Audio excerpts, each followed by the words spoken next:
So I'm back with chapter 10. I seem to be having, I'm sorry, so I seem to be having a problem with my borders. I went ahead and made my border bottom on my April 18th and my November 16th rows.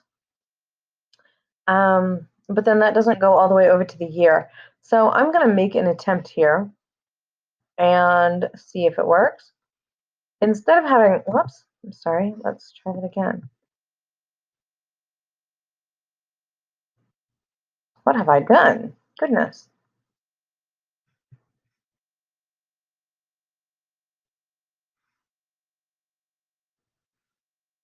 Okay, so instead of having border bottom there, I'm going to remove that and put a border top at the next one and see if I like that better. See if that one works for me. So I'm moving the border top there and the same thing above.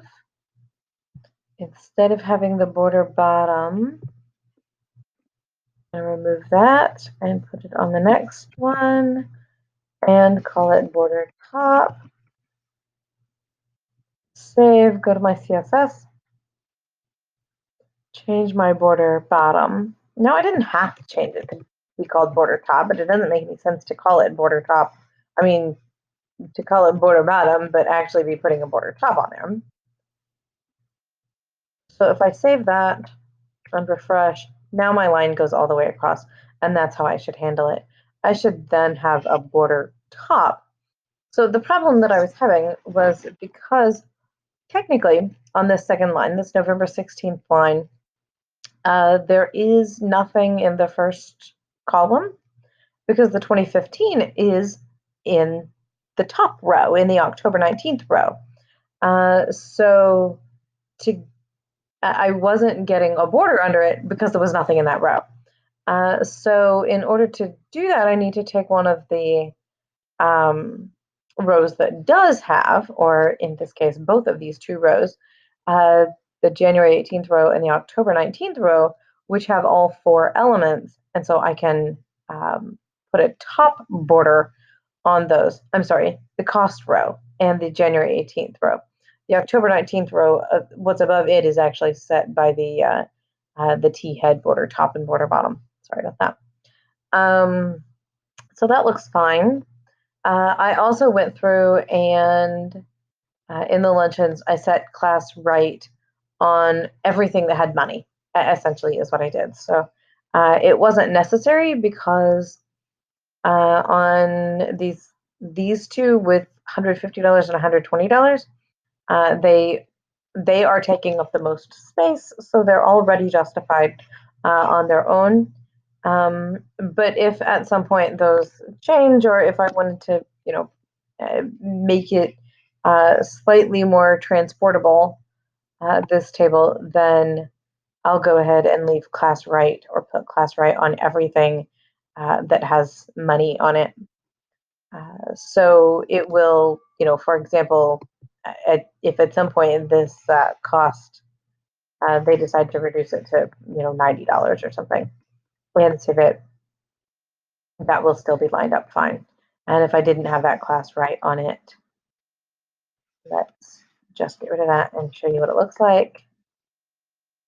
Then that one would be to the left, and of course we don't want that. So I'm going to come back over here and put it back in. So I don't have any reason, I mean, you wouldn't have to anticipate that. You wouldn't have to expect that that's going to happen, but it's just kind of a general practice that I would keep up with. And so all of that is done.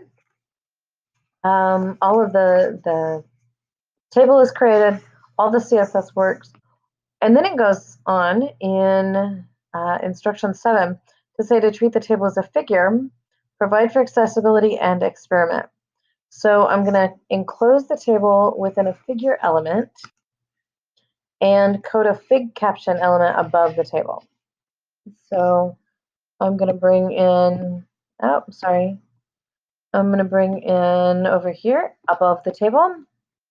I'm going to type Whoops, I did not mean to type that. Okay. I'm going to type that and open up a figure, which is going to contain the entire table. So I'm going to go ahead and close my figure as well while I'm at it, just so I don't forget.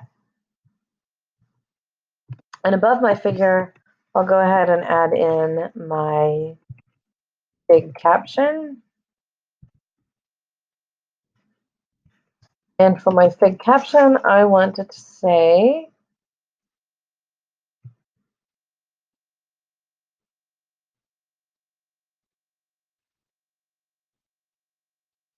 oh, I'm sorry, I already have that there somewhere.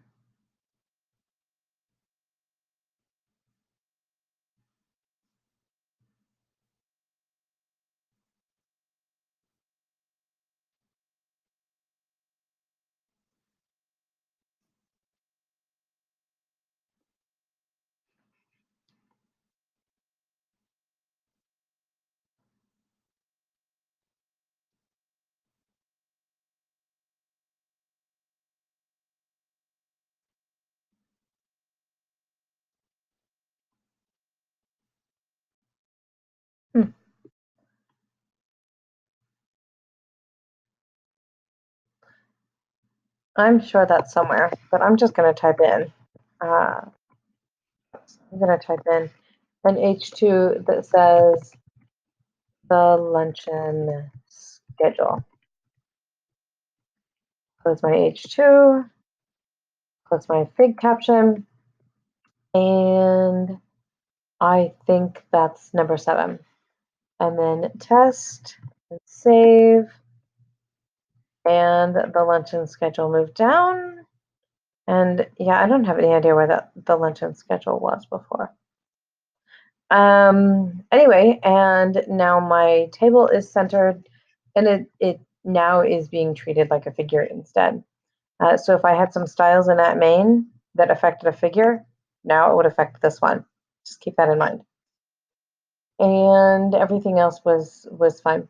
And so now this goes on to talk about opening the developer tools for your browser. Review the styles that are applied by the normalized style sheet and adjust the CSS so the figure isn't centered.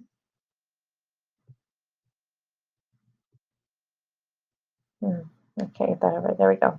Okay, so I'm going to look at my Control-Shift-I and my elements. I'll go ahead and, you know what, it's right there. I think I can get to it this way. And I'm going to look at my figure and see what's being applied from normalize. Normalize is where this centering is coming from.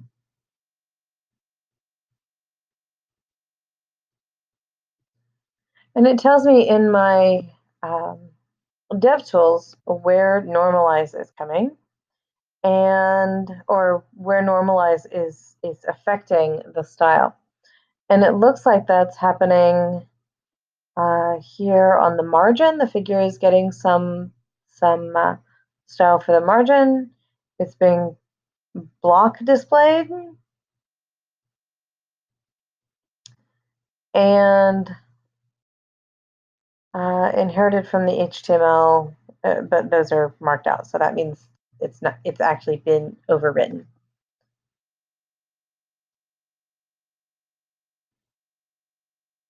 Let's look at that. What do we see there? Same thing is happening here, but now we have a display block, and that's not happening. Let's come down and look at the table. The table also. What do you think? I think maybe it's that display block. So let's go and in our main.css, do you remember the cascading, right? So that means anywhere or any rules that are changed in the main.css that overwrites the normalized.css, because the main.css file is the link tag for the main.css is below or after the link tag for the normalized.css. That's why that matters. And just to check, I'm going to come over and look in my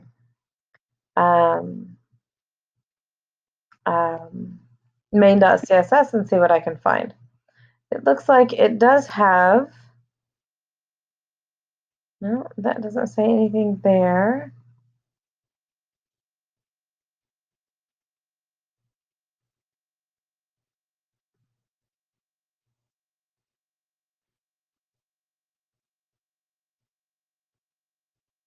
I think this actually wants me to change something in the normalize style sheet, but that's not typically something I do. Instead, I would change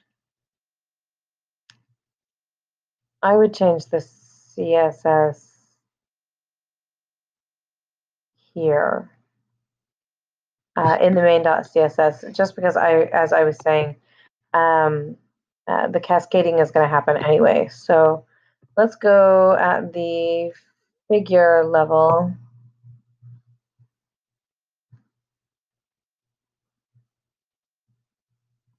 I don't have anything in it for figure. Okay. So I'm going to say no, I don't really want to do that, do I?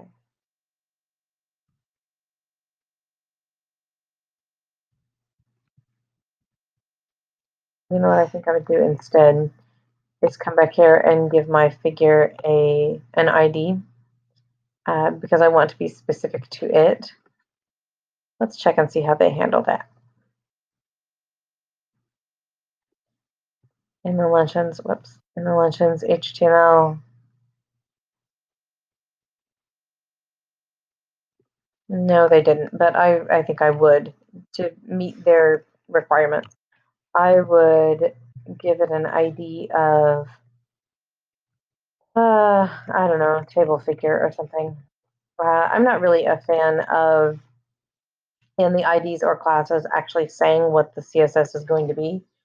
Instead, I would prefer in an ID or CSS to specify what I'm working with, what I'm going to be selecting. So I'd go back to the main.css, and now this one is in an ID, and I called it, you know what? I don't even remember what I just called it. Table underscore figure. Sorry. Table underscore figure. And let's try here now to do a display inline and save and refresh. And that scooted it back over, which I suspect is what we really wanted to have happen anyway. Yeah, that looks like what's on page 369. So I think that's really what we wanted to do there. I think what it was trying to get us back to doing, even though I think the solution itself doesn't have that fixed correctly. But anyway, that's done. And then it goes on and talks in 11 about experimenting with the pseudo classes to see if you can replace some of your class selectors. So this goes on and talks about how instead of having, let's say, having so many of the text align right or class equals right, classes set or attributes set in HTML. Instead, you could use these pseudo classes or pseudo elements to set those. It's certainly not required of you. You can do it as we did it in the exercise, but this is good practice to look at and to see how it works, and something that you might want to consider, at least knowing about and being aware of and being able to do if somebody else has done it, so that you could read their code and you could maintain their code, and eventually you'll get used to it. But I think we're not going to push that too much. And I think that's about it. Thank you. Let me know if you have questions.